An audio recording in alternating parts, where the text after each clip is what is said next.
Ano bang problema mo? Manhid ka ba talaga?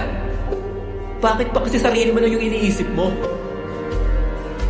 Ano ba nangyayari sa'yo? Matuto ka kasing makinig, pre. Sa tingin mo ba talagang ganong tao si Blue?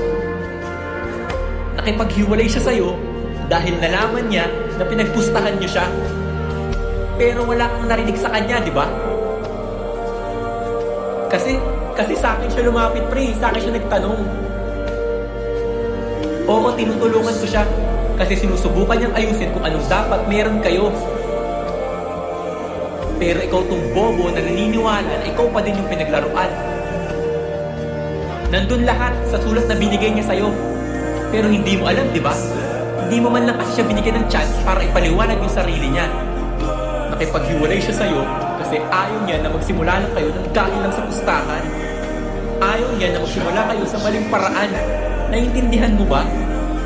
Kaya pilit niyang inaayos hanggang ngayon. Kasi gustong gusto ka niya eh.